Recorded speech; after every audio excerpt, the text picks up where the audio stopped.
Depression in freezing point. Board exams में frequently इस topic से क्वेश्चन पूछा जाता है। तो आज के इस वीडियो लेक्चर में हम डिस्कस करेंगे बच्चों about another important colligative property जिसका नाम है depression in freezing point, right? So hello viewers, welcome back to Silver Chemistry. This is our part number 13 from the chapter solution that is of class 12 chemistry, right?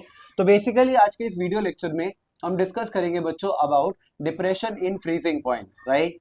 In the last video lecture we have हमने discuss करा था बच्चों about elevation in boiling point, जहां पे मैंने आपको बताया था दैट बॉइलिंग पॉइंट जो होता है वो इनवर्सली प्रोपोर्शनल होता है किसके? वेपर प्रेशर के, राइट? सिमिलरली यहां पर मैं बोलूंगा दैट जो हमारा फ्रीजिंग पॉइंट होता है, this freezing point is directly proportional to vapour pressure, right? That means अगर आपका वेपर प्रेशर घटेगा तो आपका फ्रीजिंग पॉइंट भी घटेगा। That means vapour pressure lower होगा तो फ्रीजिंग पॉइंट भी घट जाएगा। सिमिलरली वेपर प्रेशर बढ़ेगा तो फ्रीजिंग पॉइंट भी बढ़ जाएगा, राइट? तो आज के इस वीडियो लेक्चर में हम डिस्कस करने वाले हैं द थर्ड कॉलिगेटिव प्रॉपर्टी जिसका नाम है depression in freezing point, right? सबसे पहले समझने की कोशिश करेंगे बच्चों कि ये जो फ्रीजिंग पॉइंट होता है ये एक्चुअल में क्या होता है। बात करें इस फ्रीजिंग पॉइंट की तो I can write it as the freezing point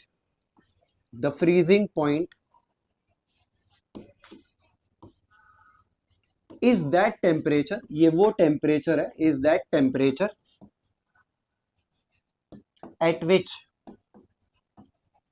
the solid and liquid state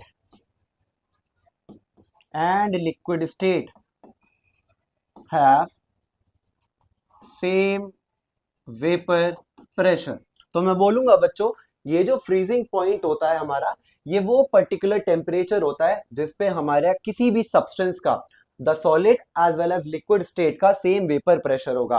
तो मैंने लिख भी दिया है बच्चों, the freezing point is that temperature at which the solid and the liquid state of a substance have same vapour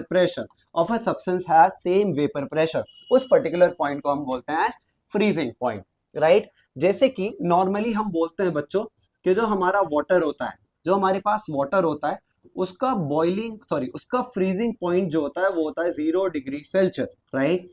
ये जो water है ये हमारे पास किस फॉर्म में एग्जिस्ट करता है? Obviously liquid. अब अगर मुझे इस वाटर को फ्रीज करना है दैट मीन्स मुझे इसकी सॉलिड फॉर्म लानी है, दैट इज आइस, जो कि इसकी सॉलिड फॉर्म होती है, राइट? तो देखो मुझे क्या करना पड़ेगा, याद रखना बच्चों ये जो वाटर है जो कि लिक्विड फॉर्म में या लिक्विड स्टेट में एग्जिस्ट कर रहा है, this water will have certain amount of vapor pressure। Similarly ये जो आइस है इसका भी कुछ अमाउंट का वेपर प्रेशर होगा। हालांकि इस आइस का वेपर प्रेशर बहुत कम होगा लेकिन कुछ ना कुछ वेपर प्रेशर होगा। अब देखो क्या करेंगे, यहाँ पे इस वाटर का जैसे ही वेपर प्रेशर घटेगा and it will keep on decreasing, तो ये वाटर एक ऐसी स्टेज पे पहुंच जाएगा जहां पे इस वाटर का वेपर प्रेशर इक्वल हो जाएगा to the vapour pressure of ice and ये जमना स्टार्ट हो जाएगा एंड उस पर्टिकुलर पॉइंट को हम बोलेंगे the freezing point of water, right? तो ऐसे ही अब हम यहां समझने की कोशिश करेंगे बच्चों द थर्ड कॉलिगेटिव प्रॉपर्टी जिसका नाम है depression in freezing point, right? चलो इस डिप्रेशन इन फ्रीजिंग पॉइंट को with the help of a graph समझते हैं। अब मैं क्या कर रहा हूं बच्चों, एक ग्राफ प्लॉट करूंगा of vapour pressure versus temperature, right? तो ग्राफ ऑफ वेपर प्रेशर यानी कि VP and temperature, right? Let us से मैं यहां वो ग्राफ प्लॉट करता हूं बच्चों, और यहां पर मैं क्या करूंगा, मैं दो एक्सेस यूज करूंगा, राइट?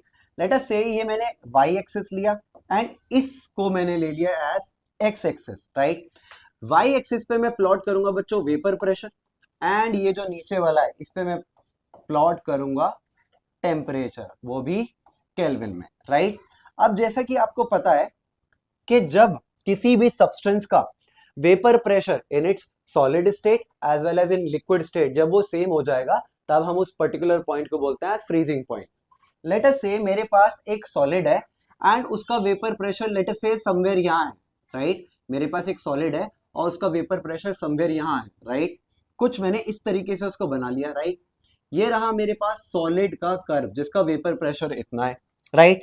अब मैंने क्या करा बच्चों, मैंने लिया एक सॉल्वेंट, क्योंकि सॉल्वेंट का वेपर प्रेशर ज्यादा होता है तो मैंने उसको थोड़ा सा ऊपर बनाया। एंड जैसे ही मैं इस सॉल्वेंट का वेपर प्रेशर घटाना स्टार्ट करूंगा, when I started decreasing the vapour pressure of this solvent, तो वो घटेगा घटेगा घटेगा घटेगा घटेगा and it will reach to this point जहां पे वो फ्रीज होना शुरू हो जाएगा। एंड इस पर्टिकुलर पॉइंट के अगर करस्पॉन्डेंस में मैं लाइन डालूंगा, इसके करस्पॉन्डिंग लाइन डालूंगा, तो this particular point is what do we called as freezing point of that solvent, and मैं इसको डिनोट करूंगा with TF0। Similarly let us से मेरे पास अब एक सॉल्यूशन है, राइट। उस सॉल्यूशन का vapour pressure as compare to solvent थोड़ा कम होगा, तो मैं इसको नीचे से बना रहा हूं। अब जैसे ही मैं सॉल्यूशन का वेपर प्रेशर घटाना शुरू करूंगा, तो it will reach to this point, and ये इस पर्टिकुलर पॉइंट पे क्या हो जाएगा बच्चों, जमना स्टार्ट हो जाएगा, राइट, यानी कि फ्रीज होना स्टार्ट हो जाएगा। और अगर इसके करस्पॉन्डेंस यहाँ एक लाइन ड्रॉ करूंगा, तो what ever temperature I have got यहाँ पे, उसको मैं बोलूंगा the freezing point of that solution, and इसको डिनोट करूंगा बच्चों मैं विद TF, यानी कि ये सॉल्यूशन का कर्व था, राइट। यहाँ पे याद रखना, ये जो मैंने TF0 लिखा है, this TF0 is freezing point of solvent, यानी कि pure solvent, right. And similarly जो TF है दिस वन, ये TF मेरा है बच्चों freezing point of solution, right. And ये जो डिफरेंस आया है इन दोनों के बीच में, ये जो डिफरेंस है, this difference is what do we call as delta TF, and this delta TF is nothing but depression in freezing point.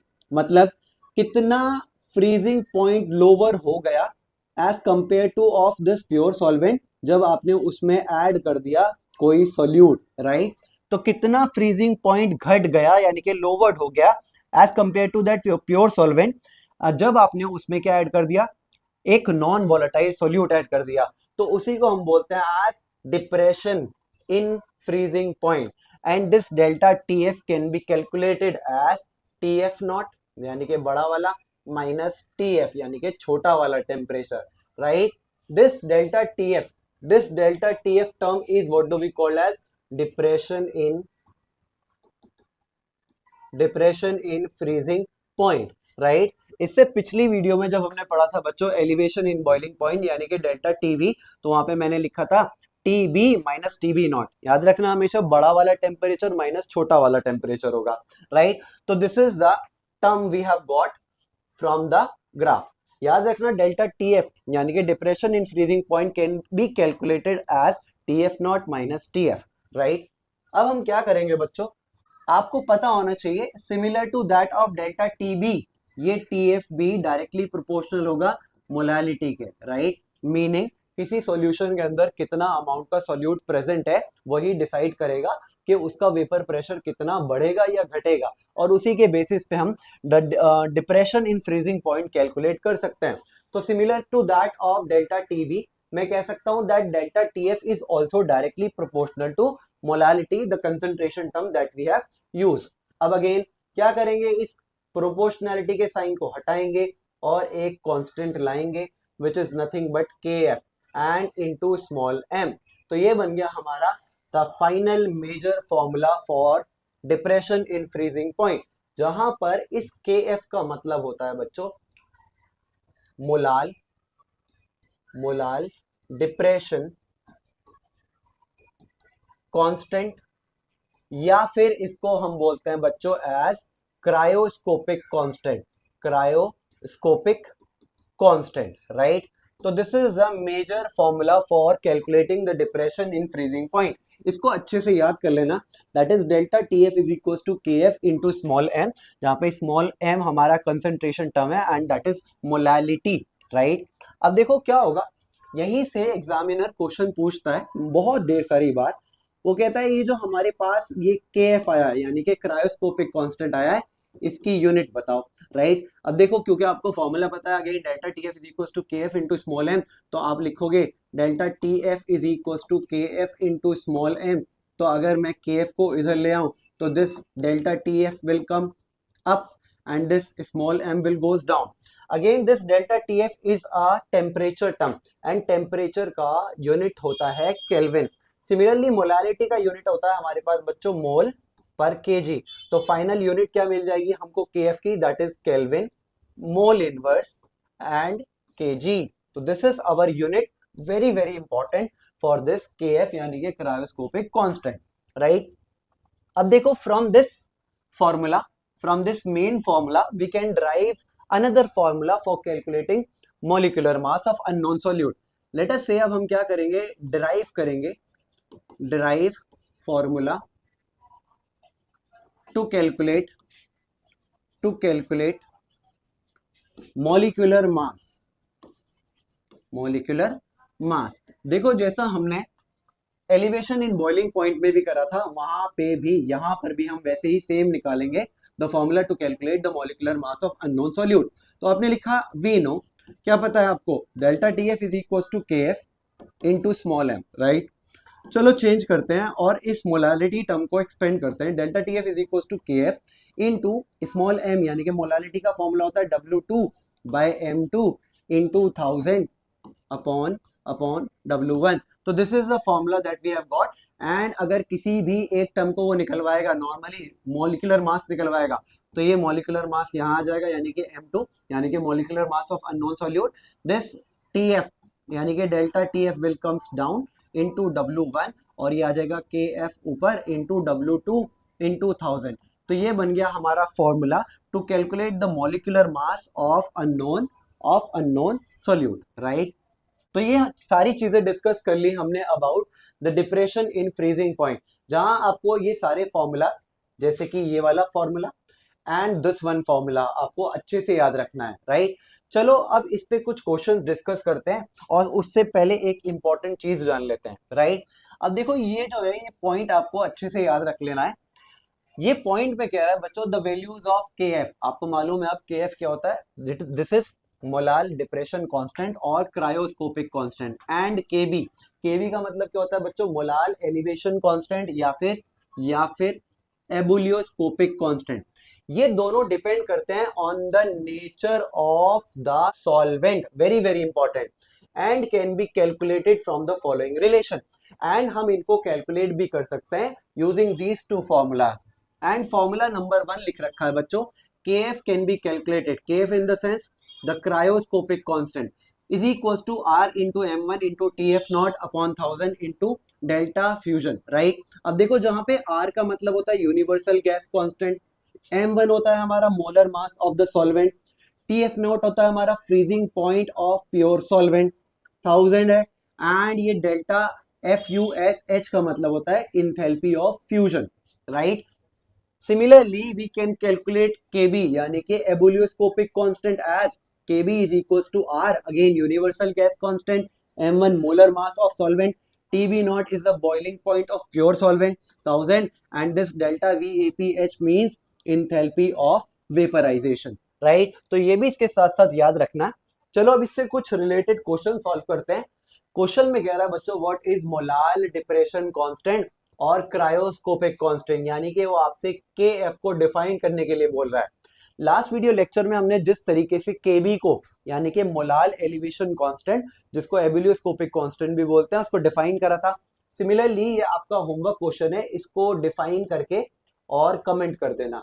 चलो नेक्स्ट क्वेश्चन की तरफ बढ़ते हैं. Next question I have taken from NCERT, that is Intex question number 1.11. Question में कह रहा है बच्चों calculate the mass of ascorbic acid in the sense vitamin C, जिसका मॉलिक्यूलर फॉर्मूला दे रखा है C6H8O6 to be dissolve in 75 gram of acetic acid, यानी कि ये सॉल्वेंट है, to lower its melting point, यानी कि उसका जो मेल्टिंग पॉइंट है वो कितना घट जाए, बाय 1.5 डिग्री सेल्सियस. बेसिकली ये जो आपको 1.5 डिग्री सेल्सियस दे रखा है ये डायरेक्टली आपको डेल्टा TF दे रखा है, राइट. जब ये छोटा सा टेम्परेचर हो ना तो देखते ही समझ जाना कि भाई बड़ा नंबर नहीं है, तो दैट मींस वो डेल्टा TF ही होगा, right. And given that KF is equal to 3.9 kelvin kg mole inverse. चलो इस क्वेश्चन को सॉल्व करते हैं बच्चों. सबसे पहले अगेन क्या करेंगे, जो जो चीजें गिवन है उनको नोट कर लेंगे, राइट. सबसे पहले हमको दे रखा है उसने calculate the mass of ascorbic acid, यानी कि W2 हमें निकालना है।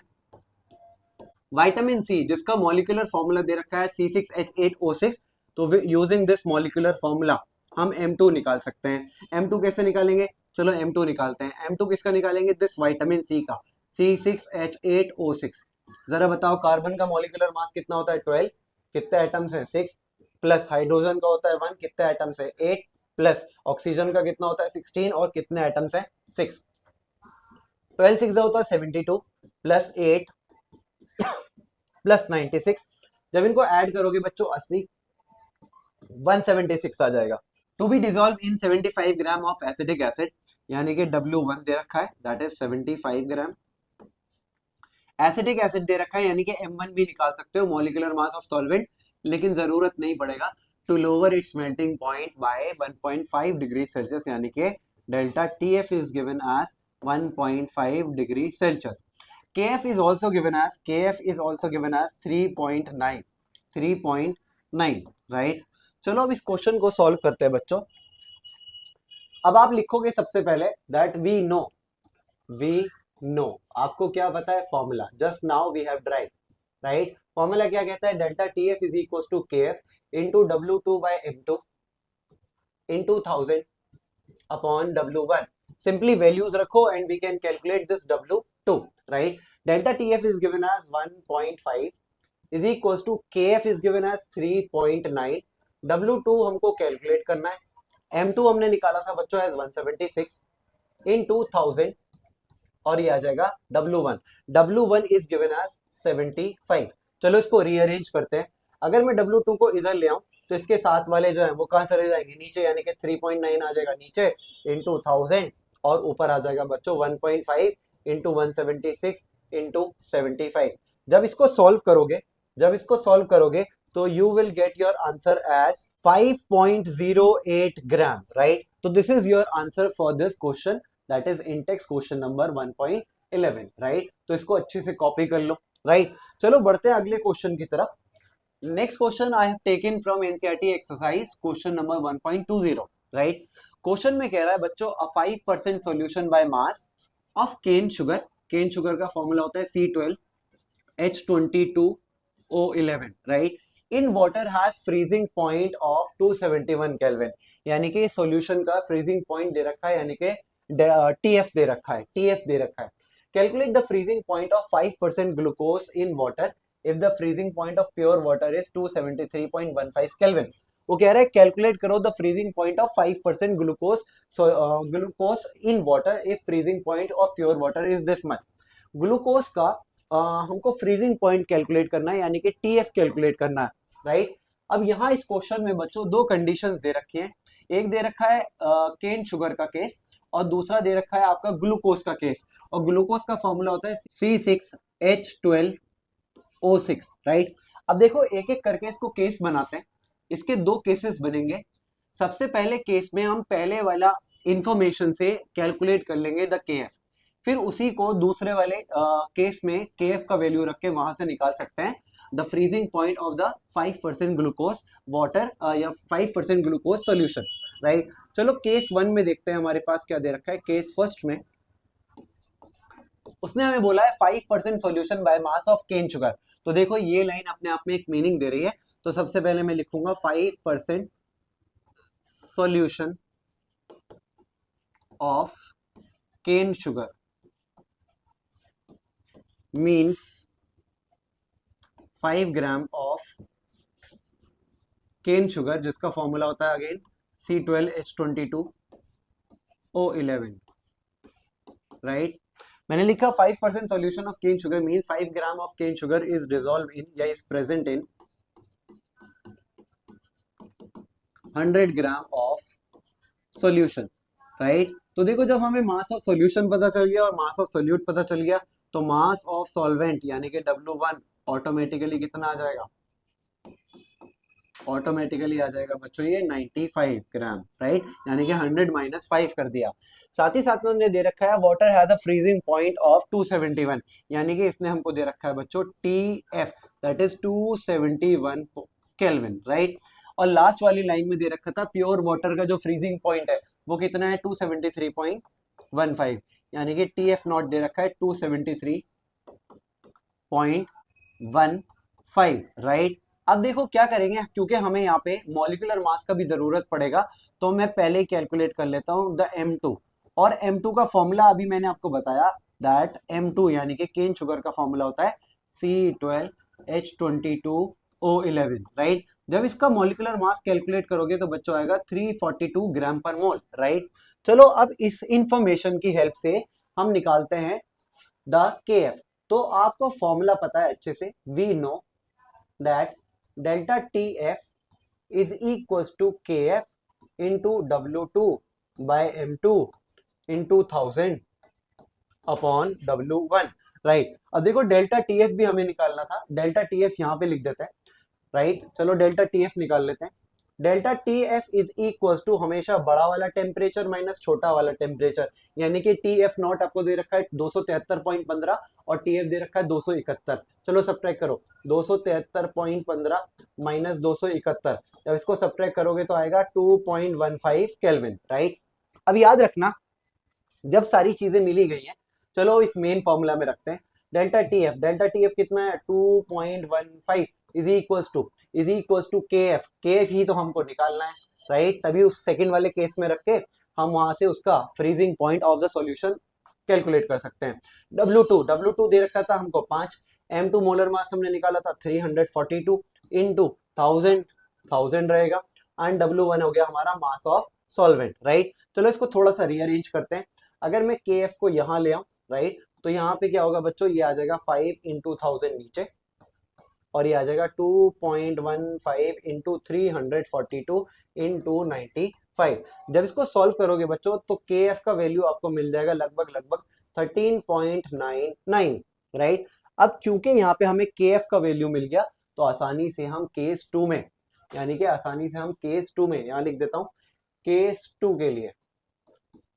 के लिए हम ये KF का value of course obviously use कर सकते हैं, क्योंकि हमें पता है ये जो KF होता है यानी कि क्रायोस्कोपिक कांस्टेंट, ये टोटली एंड टोटली डिपेंड करता है on the nature of solvent, और दोनों में सॉल्वेंट वाटर है, उधर भी वाटर था और इधर भी वाटर था राइट। अब देखो केस सेकंड के हिसाब से क्या क्या दे रखा है, उन्होंने बोला था 5% ग्लूकोज इन वाटर राइट। तो अगेन लिखोगे 5% solution of glucose means 5 gram of glucose is present या is dissolved in 100 gram of solution। अब देखो क्योंकि हमें मास ऑफ सॉल्यूशन पता चल गया तो आसानी से हम मास ऑफ सॉल्वेंट यहां से भी निकाल सकते हैं। मास ऑफ सॉल्वेंट यानी कि W1 is given as 100 minus 5, वो आ जाएगा 95 राइट। तो ये आ गया 95 ग्राम। अब देखो अगेन साथ ही साथ में उन्होंने हमें दे रखा है और कुछ दे रखा है नहीं, बस फ्रीजिंग पॉइंट दे रखा है प्योर वाटर का। चलो यहाँ पे अप्लाई करते हैं the formula. Again we know that delta TF is equal to KF into W2 by M2 into 1000 upon W1। अब देखो हमारा टारगेट है डेल्टा TF निकालना। अगर डेल्टा TF निकाल दिया तो आसानी से the freezing point of the solution निकल जाएगा, क्योंकि हमें पता है delta TF is equal to TF not minus TF होता है, और TF नॉट दे रखा है दैट इज 273.15। चलो इसको कैलकुलेट करते हैं। डेल्टा TF निकालेंगे और KF हम यूज कर सकते हैं 13.99 अपॉन W2 इंटू M2। चलो W2 का मास तो गिवन है, W2 कितना दे रखा है, मास ऑफ सोल्यूट 5, M2 अगर निकालेंगे इसका यानी कि मोलर मास निकालेंगे, चलो ये भी निकाल लेते हैं, molar mass of glucose. Molar mass of glucose निकालने जाओगे तो ग्लूकोज का फॉर्मूला होता है C6H12O6, और जब इसको कैलकुलेट करोगे तो यार answer will comes out to be 180 right. चलो मोलर मास रखते हैं यहाँ पे अब 180 into 1000 upon W1। W1 is again mass of solvent. अब इस पूरी टर्म को सॉल्व करेंगे, डेल्टा TF निकालोगे बच्चों, डेल्टा TF जब निकालोगे तो your answer will comes out to be 4.09 kelvin right. अब क्योंकि हमारा डेल्टा TF आ गया, अब हम आसानी से freezing point of the solution निकाल सकते हैं। हमें स्टार्टिंग में एक रिलेशनशिप पता था that delta TF is equal to TF not minus TF right. Delta TF आपने निकाला है एज 4.09, TF नोट आपको दे रखा है एज 273.15, माइनस टी एफ आप निकाल लोगे, राइट। अगर टी एफ को इधर शिफ्ट करोगे तो it will comes out to be 273.15 minus 4.09। चलो इस टी एफ को सब्ट्रैक्ट करते हैं एंड हमें अपना आंसर मिल जाएगा। अगर मैं 273.15 में से 4.09 सब्ट्रैक्ट करूं तो देखो यहाँ 15 में से 6 बचे, यहाँ पे 0 बचा, यहाँ पे कितने बचे 269। तो your final answer comes out to be 269.06 kelvin, right. तो इस तरीके से हमने इस थर्ड कॉलिगेटिव प्रॉपर्टी जिसका नाम था डिप्रेशन इन फ्रीजिंग पॉइंट, उससे रिलेटेड सारे questions as well as concept हमने डिस्कस कर लिया है। तो यहाँ अब हम अगली वीडियो में डिस्कस करेंगे the last colligative property, that is osmotic pressure. Video अच्छा लगा तो please do like, share and subscribe. Thank you so much.